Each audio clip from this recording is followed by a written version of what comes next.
मेरी दूधनाल की जीजियों, मेरे जीजाओं, मेरी बेटियों, मेरे बेटाओं, मेरे बुजुर्ग माँ बाप, याद रखना जिंदगी में अच्छे बनने के नाटक मत करना, किसी को नीचे गिराने की चेष्टा मत करना।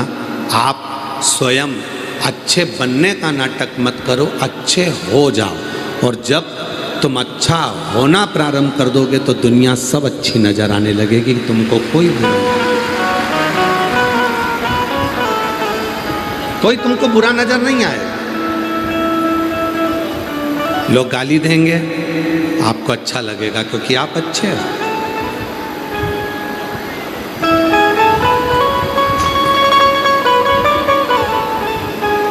एक मार्ग से गौतम बुद्ध निकल कर जा रहे थे, किसी ने उनको अपशब्द कह दिया। गौतम बुद्ध आगे निकल गए। गांव के लोगों ने कहा उसने तुमको गाली दी, उसने तुमको अपशब्द कहा और तुमने जवाब नहीं दिया। गौतम बुद्ध बोले, मैंने पत्थर उठाकर तुमको मारा,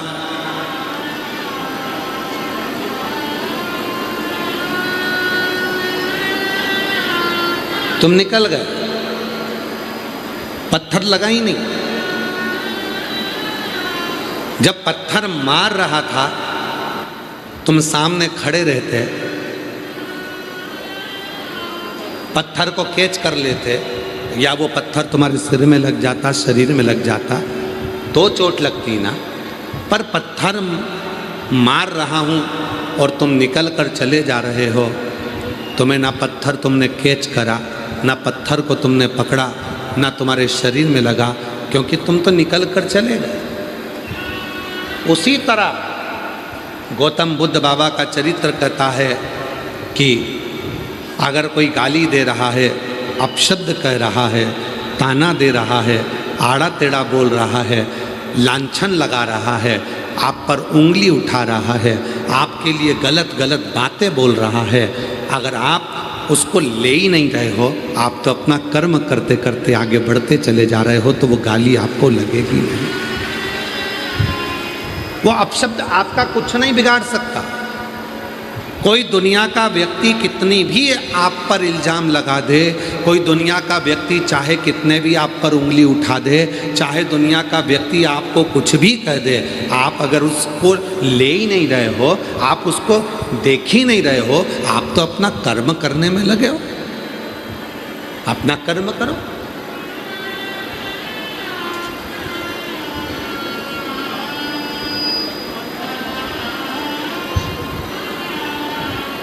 महाराज,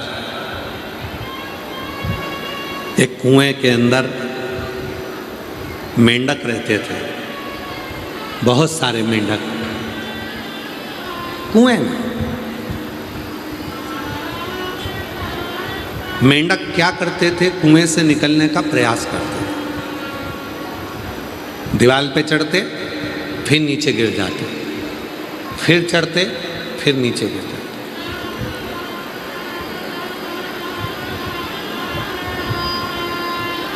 मेंढक दीवार पर बार बार चढ़ते हैं, बार बार नीचे गिरते हैं। सभी मेंढकों ने विचार कर लिया कि अब अपन ऊपर नहीं चढ़ेंगे, जब बार बार गिरना ही है तो ऊपर क्या चढ़ना। उसी मेंढक में एक मेंढक ऐसा था जो धीरे धीरे धीरे धीरे धीरे धीरे धीरे धीरे दीवार पर पूरा चढ़ गया। नीचे वाले चिल्लाते रहे, गिर जाएगा, उतर जा, गिर जाएगा, उतर जा। मेंढक नीचे नहीं उतरा। क्यों नहीं उतरा? और मेंढक आखिरी में बिल्कुल ऊपर पहुंच गया। कारण केवल इतना सा था, वो मेंढक जो ऊपर चढ़ रहा था वो बहरा था, सुन नहीं सकता था, इसलिए किसी की नहीं सुन रहा था। वो तो बस चलते जा रहा था, चलते जा रहा था, चलते जा रहा था, और वो मेंढक आखिरी में मंजिल तक पहुंच गया।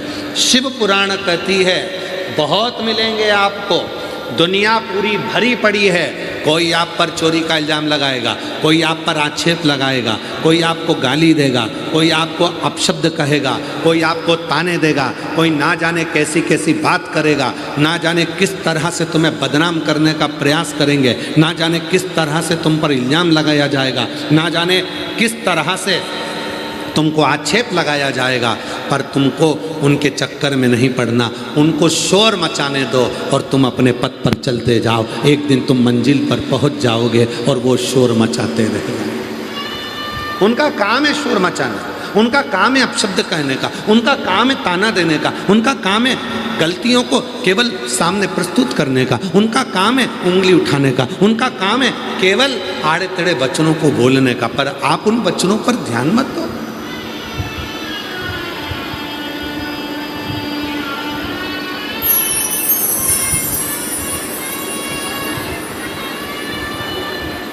घर में कितने कमरे हैं आपके? उत्तर दीजिए जल्दी जल्दी। हमको उत्तर मत दो, अपने मन में सोच के रखो। आप सबके घर में कितने कमरे हैं? 2 तो होंगे, 1 तो होगा, 3 होंगे, किसी के 2 होंगे, किसी के 4 होंगे, किसी के ऊपर होगा, किसी का नीचे होगा।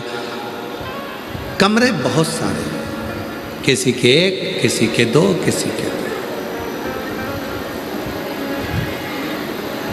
और प्रत्येक जब कमरे बहुत सारे होते हैं तो घर में एक बड़ा, घर के अंदर एक बड़ा कमरा जैसा बनाया जाता है, जिसमें सोफा सेट रखा रहता है, टीवी लगी होती है, टेबल रखी होती है, मेहमान आते हैं उसी में बैठते हैं। उसको क्या कहते हैं? हॉल। क्या कहते हैं? हाँ, अरे जम के तो बोलो जरा, क्या बोलते हैं?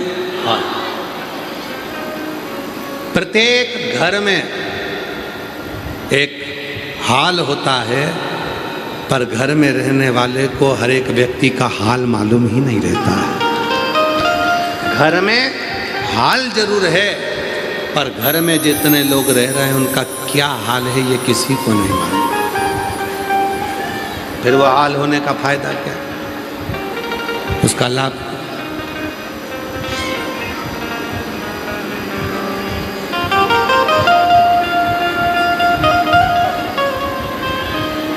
मालूम है आपको?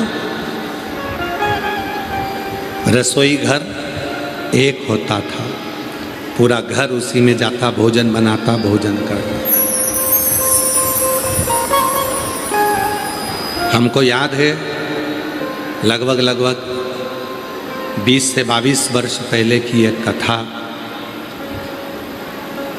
भादली महाराज भुसावल, शायद भुसावल के वहीं से जाना होता हुआ, भादली महाराष्ट्र का एक गांव है। बात 20-22 साल पहले की बात है। कार्तिक महीने में 20-22 साल पहले हमने वहाँ कथा करी थी।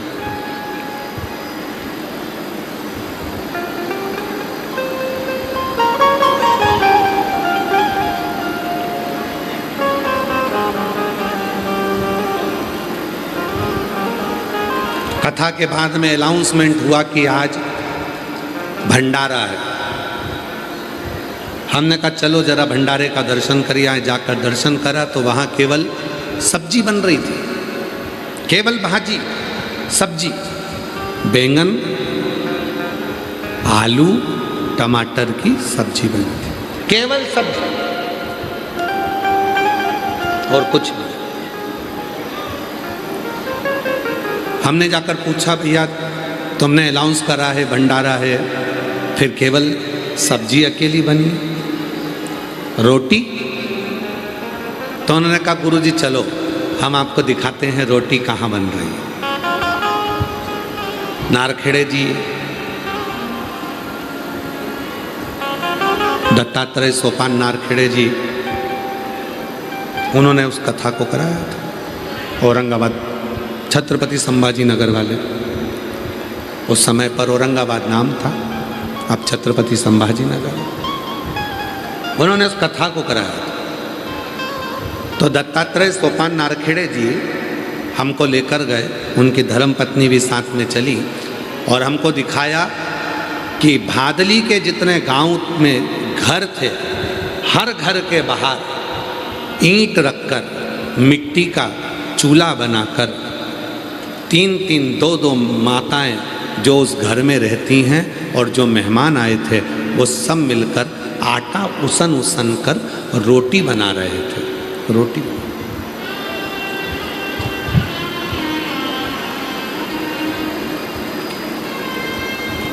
हमने पूछा ये सब क्या कर रहे हैं?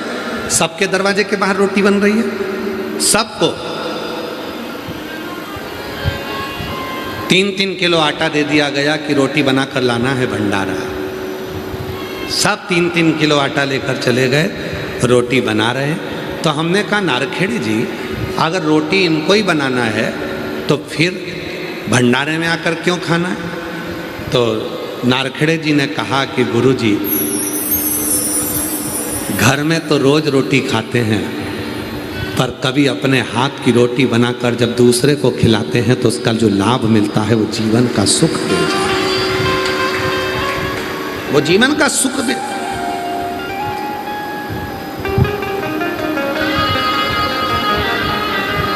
वो जीवन का आनंद देता है।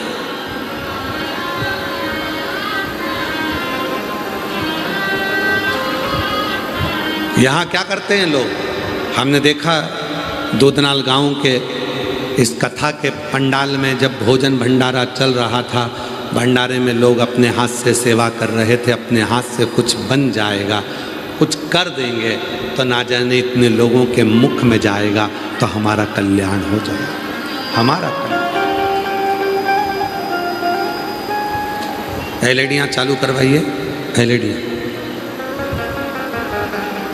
हमारे जीवन में कुछ ना कुछ अच्छा होगा, हमारे जीवन में कुछ श्रेष्ठ अच्छा। बस यही शिव कथा कहती है। परिवार में 25 लोग रह रहे हैं, 15 लोग रह रहे हैं, 10 लोग रह रहे हैं महाराज, पर उस परिवार में एक दूसरे का पूछने वाला कोई नहीं है। माँ कमरे में सिर बांध कर पड़ी है, उसका सिर दुख रहा, पिता खांस रहा, बड़ी बहू अपना कमर लेकर पड़ी हुई है पलंग पर, छोटी बहू के हाथ में दर्द हो रहा है, वो अपने कमरे में पड़ी है, बड़ा बेटा अपने कमरे में है, छोटी बहू अपने कमरे में, मंजला अपने कमरे में, माता पिता अपने कमरे में, सब एक दूसरे सब तकलीफ में है। सब ने अपने अपने परिचितों को बोलकर कोई बाम मंगवाया, कोई दवाई मंगवाया, सब खा रहे हैं, पर कोई किसी से पूछने को तैयार नहीं है। महाराज शिव पुराण की कथा कहती है आप किसी को दवा नहीं दे सकते मत दो, आप किसी को कुछ नहीं दे सकते मत दो, पर अपने घर में रहने वालों से 1 मिनट जाकर बैठकर थोड़ी सी बात कर कर कहो मम्मा तकलीफ है, बेटा तकलीफ है, बहू कुछ हो गया क्या बेटा। बड़ी भले कितना भी झगड़ा है, कितनी भी लड़ाई है, पर जाकर बैठकर थोड़ी सी तो बात करो। जब बात करोगे तो जरूर उसका आधा बुखार, उसका आधा दर्द, उसकी तकलीफ आदि अपने आप समाप्त हो जाएगी जब तुम प्रेम से बोलना प्रारंभ करो, जब तुम प्रेम से बोलना प्रारंभ।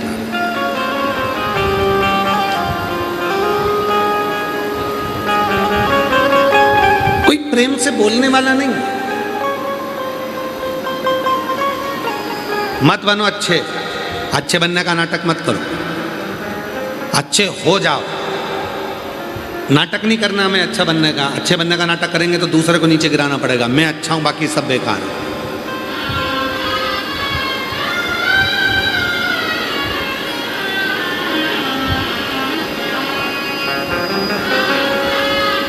पूरी सोशल मीडिया को उठाकर देखना,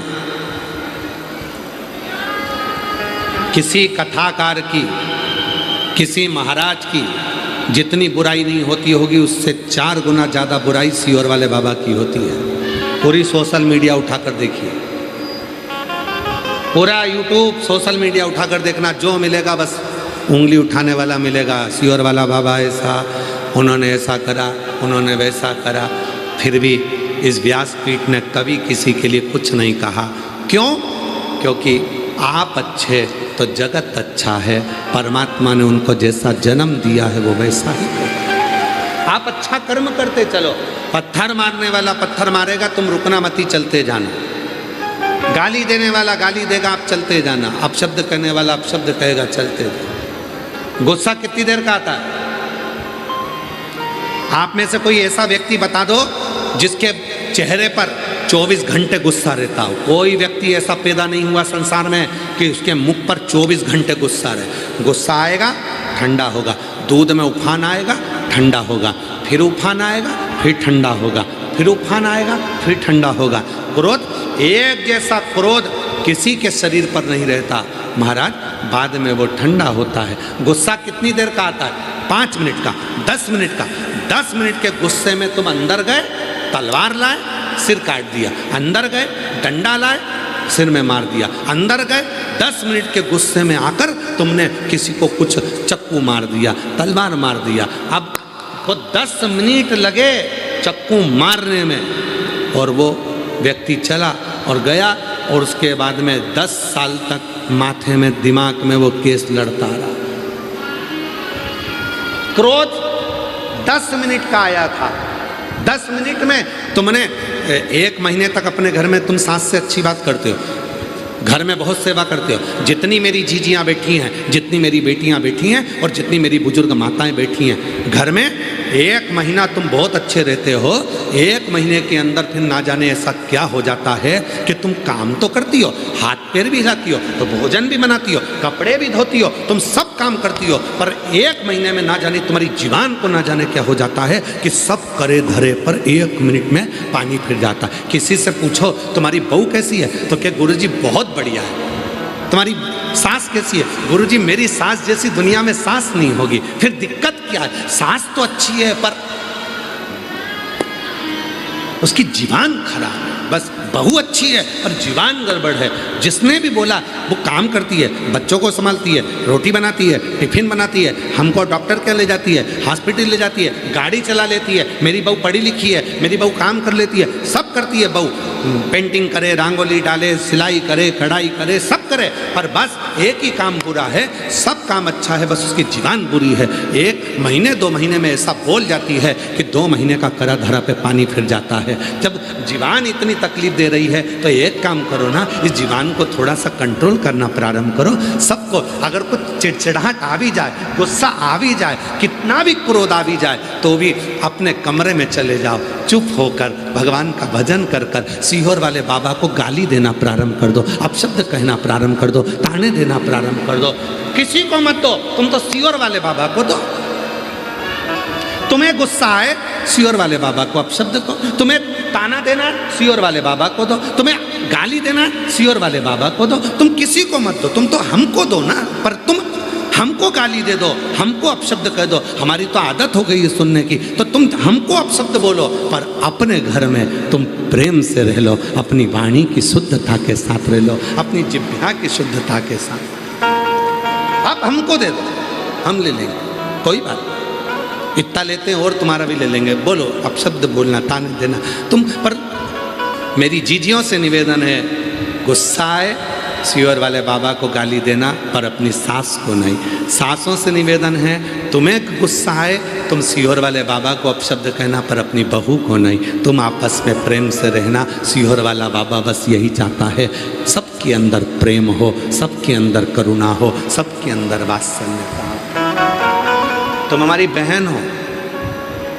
शायद दुनिया में एक ही कथाकार होगा जो रिश्ते के साथ कथा करता है, और वो सीहोर वाला बाबा।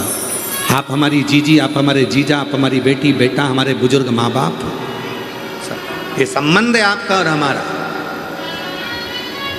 और कोई भाई अपनी बहन को दुखी नहीं देख सकता, कोई भाई अपने माता को, अपनी बेटी को दुखी नहीं देख सकता।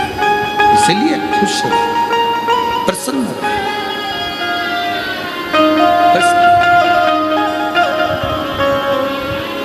जितनी प्रसन्नता आपके जीवन में, उठाओ सारा कचरा फेंकिए,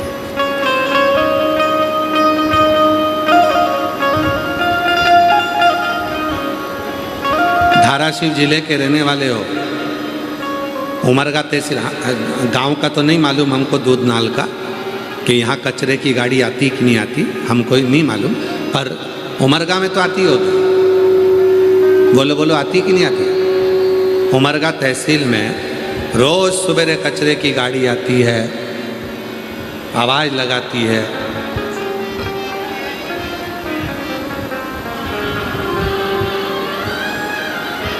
खूब आवाज़ लगाती है कि कचरा डाल दो, खूब आवाज़ लगाती है। रोज कचरे की गाड़ी को देखकर खुश हुआ करो। हमारे दरवाजे पर रोज कचरे की गाड़ी आती है, रोज आवाज़ लगाती है कि कचरा डाल दो। वो एक ही बात कहती है कि अपने भीतर का जो कचरा है वो सुबेरे सुबेरे मेरी गाड़ी में डाल दो। दिन भर अच्छे से रहना, बदबू मत मारना, अच्छे से अपने घर को रखना, सुखी रखना। रोज कचरे की गाड़ी आती है, रोज आवाज़ लगाती है, रोज कहती है, रोज कहती है।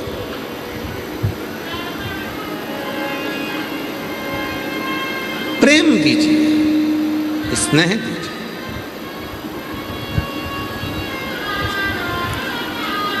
हम हमारे बाबा से रोज कहते हैं, बाबा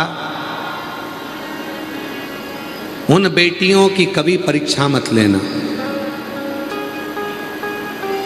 हम हमारे बाबा से रोज कहते हैं, बाबा उन बेटियों की कभी परीक्षा मत लेना जिनके गले लगने वाला कोई नहीं हो। बाबा जो तुम पर भरोसा करते हैं, तेरे आश्रित होकर जीते हैं, बाबा उनकी ज़्यादा परीक्षा मत लेना।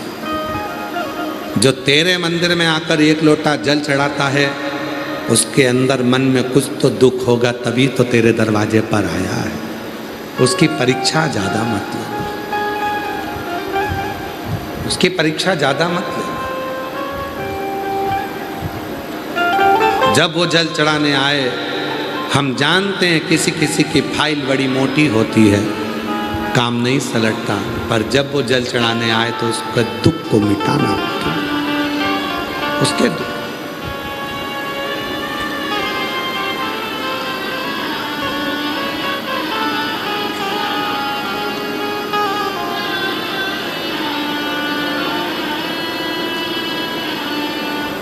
है कष्ट दुनिया में,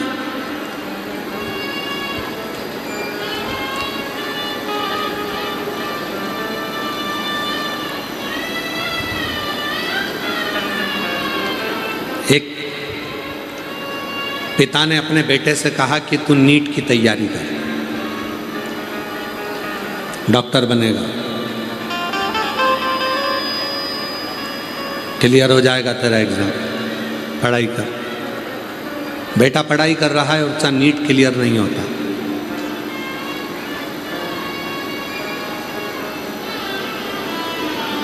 एक दिन बेटे ने अपने पिताजी से कह दिया कि तुम भी तो कुछ करो। पति 50 साल की उम्र हो गई थी और अपनी पत्नी से बोला, तो सीहोर वाले बाबा को इतना सुनती रहती है, जब देखो जब सीहोर वाले बाबा की कथा आस्था चैनल पर चला के बैठ जाती है, कभी मोबाइल पर सुनती रहती है। तेरा पेट नहीं भरता सीहोर वाले बाबा की कथा सुनते सुनते? पत्नी ने कहा नहीं, मुझे सीरियल देखना पसंद नहीं है, नाटक देखना पसंद नहीं है, मुझे फिल्म देखना पसंद नहीं है, मुझे तो केवल एक ही चीज़ पसंद है कि सीहोर वाले बाबा की कथा, और वो मैं सुनूं। अगर तेरा विश्वास इतना है सीहोर वाले बाबा पर, तो क्या मेरी सरकारी नौकरी लग सकती है? पत्नी हंसकर बोली, 50 साल के हो गए और तुम सरकारी नौकरी की बात करते? बेटा बात करे कि हाँ नीट क्लियर करना है तो बाबा कराए, परंतु तुम्हारी तो 50-55 की उम्र हो रही और तुम सरकारी नौकरी की बात करते। घूम फिर कर बेटा आया और बेटे ने कहा, मम्मी तू जब कहती है कि सीहोर वाला बाबा सब कुछ कर सकता है, तो पापा की 50-55 में सरकारी नौकरी लगा के बता दो। महाराज पत्र भेजा। उस बहन ने, मेरा नाम सुवर्षा देवानंद बोचरे, मैं उजेड़ तहसील शिरूर अनंतपाल जिला लातूर की निवासी हूँ। गुरुदेव, बाप और बेटे दोनों ने मेरे से कहा, सियोर वाला बाबा बाबा करती है, क्या सियोर वाला बाबा पापा की नौकरी लगा सकता, मेरा नीट क्लियर कर सकता? मैं इतने साल से एग्जाम दे रहा हूँ। पापा 50-55 के हो गए और सरकारी नौकरी। गुरुदेव, आज मैं बाबा को धन्यवाद देने के लिए यहाँ पहुँची हूँ। चाकरवाड़ी की कथा में मैं गई थी केवल बाबा को बोलने के लिए कि मेरे बेटे और मेरे पति मुझ पर उंगली उठाकर कहते हैं कि सियोर वाला बाबा सब कुछ कर सकता है, तो मेरा नीट और मेरे पापा की नौकरी 50 से 55 की उम्र है, सरकारी नौकरी लगा दो। चाकरवाड़ी की कथा सुनी, वहाँ की मिट्टी को नमन करा और आज बाबा को धन्यवाद देने के लिए आई हूँ कि मेरे पति की 50 वर्ष की उम्र में सरकारी नौकरी लग गई है और मेरे बेटे ने नीट क्लियर कर लिया है। मैं बाबा को प्रणाम करने के लिए, कहीं बैठे हों तो आ सकते हैं। मेरा नाम सुवर्षा देवानंद बोचरे, मैं उजेड़ तहसील शिरूर अनंतपाल जिला लातूर की निवासी हूँ। गुरुदेव, आज मेरा बेटा BA-MS शिव की कृपा से कर रहा है और मेरा दूसरा बेटा B फार्मेसी कर रहा है और मेरा तीसरा बेटा इंजीनियरिंग हो गया। और आज मेरे पति की भी, आप पत्र में देखेंगे, मैं कुछ भी कर नहीं सकती, लेकिन बाबा की ऐसी कृपा हुई कि 50 वर्ष में पति की सरकारी नौकरी लग गई। ये शिव की कृपा नहीं तो क्या, करुणा नहीं तो क्या, दया नहीं तो क्या। हम हमेशा अपनी कथा में कहते हैं मेरे भोले बाबा से, बाबा हे मेरे भोले, हे मेरे शंभू, हे मेरे बाबा, उन बेटियों की, उन बेटों की परीक्षा कभी मत लेना जिनके गले लगने वाला कोई नहीं है, जो केवल तुझ पर भरोसा करते हैं, तुझ पर। आप में से मेरी कई बहनें ऐसी बैठी हैं जो घर पर कई लोगों ने मना करा होगा कि भीड़ बहुत होती है, मत जा।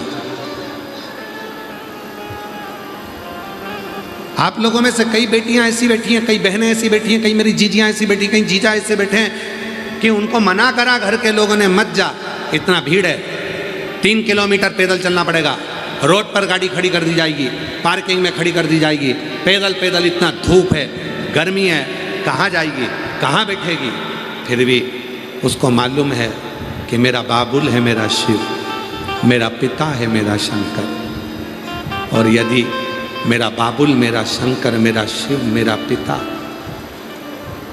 मेरा मेरा शंकर, मेरा बाबुल, मेरा पिता, मेरा शिव, मेरा शिव, उसके सिवा कोई नहीं, तो वो मुझे संभाल लेगा। लेव परीक्षा मेरे शिव, मना नहीं, खूब खूब परीक्षा, पर है मेरे भोलेनाथ, उसकी परीक्षा मत लेना जो तुम पर बहुत भरोसा करता है। उसकी हिम्मत ना टूट जाए, उसकी हिम्मत ना टूटे।